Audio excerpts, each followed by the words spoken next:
네, 티타임의 야심찬 코너입니다. 네, 위클리티 시간입니다. 오늘은 로아 컨설팅의 임한희 연구원님 나오셨습니다. 안녕하십니까? 안녕하십니까? 네. 자, 첫 번째 이슈 무엇을 갖고 오셨습니까? 오늘은 차 기자님이 굉장히 좋아하실 만한 뭡니까? 뉴스를 가져왔습니다. 뭡니까? 드디어 네. LTE를 무제한으로 제공하는 사업자가 나타났습니다. 아, 그래요? 네. 우리나라에? 아니요. 아쉽게도 우리나라는 아니고요. 어느 나라입니까? 예, 미국에서 이 메트로 PCS라는 메트로 PCS? 예, 지금 미국에서 6위 정도 하고 있는 가입자는 한 1,000만 명 정도 되는 후발 사업자입니다.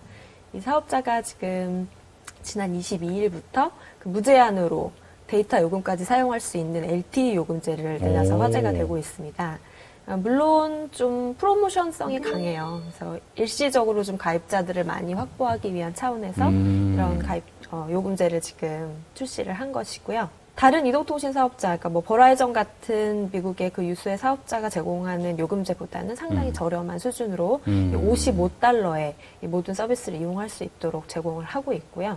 그리고 뭐 $50씩 추가 지불하면 5개의 번호까지 가족들 번호를 또 이렇게 무제한으로 다 사용을 할 수가 있대요. 그래서 굉장히 획기적이라고 할 수가 있죠. 그리고 단말도 지금 LTE 전용 단말을 그 LG전자의 모션 그 4G 스마트폰 단말을 2년 약정 같은 것도 아예 없이 $149라는 파격적인 금액으로 또 제공을 하고 있습니다. $149? 이거 그럼 한 20만 원도 안 되는 것 같은데요? 그렇죠. 엄청 지금 저렴하게 제공을 하고 있는 거죠. 미국에서는 보통 이렇게 저렴하게 제공을 하긴 하는데 2년 약정을 기본적인 조건으로 제시를 하거든요. 근데 지금 얘네들은 약정조차 없이 이렇게 제공을 한다는 점이 굉장히 획기적인 거죠. 우리 뭐 이런 뭐 전세기 이런 게 없기 때문에 안 한다 뭐 이제 이런 얘기들도 약간 들었던 것 같은데. 그렇습니다. 어쨌든 경쟁이 치열해지면 급한 사람들이 그렇죠. 또 이 답답한 사람이 또 우물 파지 않겠습니까? 그렇습니다. 우리 지금 현재 3개가 있어요, 그죠? 네. 통신사가 하나를 답답하게 만들면 됩니다. 답답하게 만들면 이 상품 출시될 가능성이 있다. 이렇게 가능성이 있어 보입니다. 그렇죠. 네. 그래서 지금 뭐 우리가 어차피 이렇게 선진국에서 요금제 변화하는 거를 또 국내 사업자들이 예의주시를 하고 있지 않습니까? LTE에 한해서는 좀 LG U+에게마저 지금 가입자 확보에 밀리고 있는 KT의 경우에는 네. 뭐 적용을 하게 될 가능성도 있지 않을까. 한번 생각해 볼 필요성이 있다. 한번 생각을 해볼 필요성이 있겠습니다. 추측은 해볼 수 있습니다. 네. 아무튼 그렇군요. 이렇게 LTE를 가지고도 무제한으로 서비스를 제공하는 사업자가 나타났다는 것, 그것 자체가 좀 재미있는 이슈가 그렇네요. 될 것 같습니다. 재밌습니다. 네. 네. 다음 이슈는 네.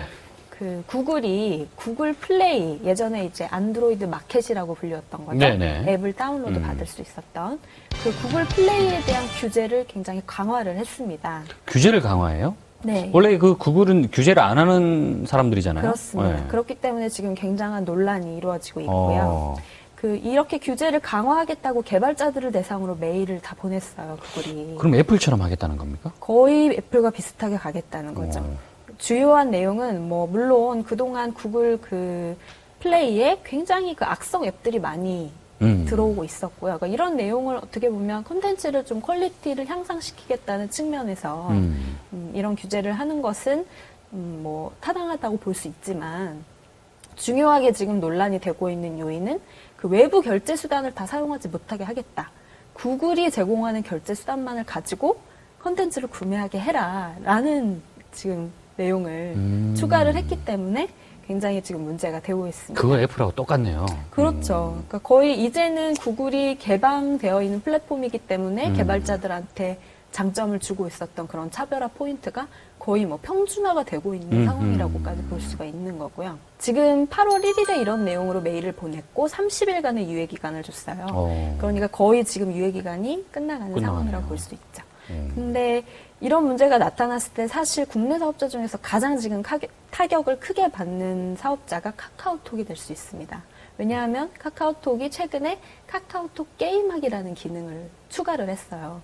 그래서 거기서 카카오톡에서 게임을 플레이를 할 수 있는 거고 게임 내에서 또 앱 내 결제라고 해가지고 게임 아이템을 또 구매할 수 있지 않습니까?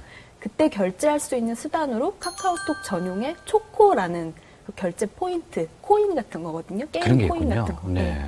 요거를 제공을 하려고 계획을 했는데 이런 내용이 지금 다 무산이 될 수밖에 없게 그러겠네요.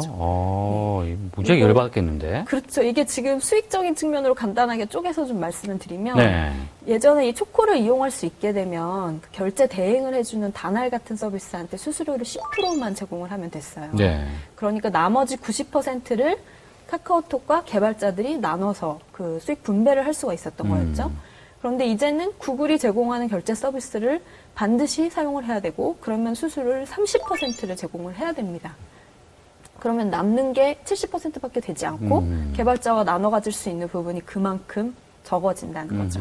그렇기 때문에 카카오톡 입장에서는 게임하기와 관련된 전략을 좀 수정해야 되는 그러한 지금 차질이 빚어지고 있는 것입니다. 마지막 이슈네요? 네. 네. 이번에 마지막 이슈는 이건 살짝 머리가 아프신 이슈일 수도 있는데요. 인터넷 실명제에 대해서 무혐의라는 판결이 그렇죠. 뭐 이거는 뭐 많이 뉴스가 나왔기 때문에 네, 드디어 이루어졌습니다.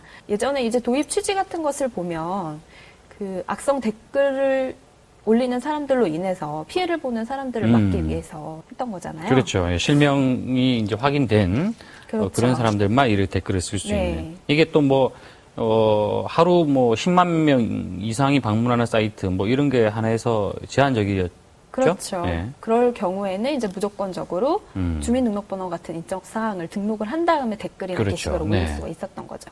근데 이제 헌재가 이번에 결정한 내용을 보면 그런 내용이 너무 지나치게 표현의 자유를 제한할 수 있고 최근에 보면 어차피 페이스북이나 트위터를 통해서 로그인을 하는 경우에는 뭐 개인정보를 입력하지 않아도 댓글을 다 올릴 수가 있게 그렇죠. 돼버린 맞아요. 상황이잖아요. 네.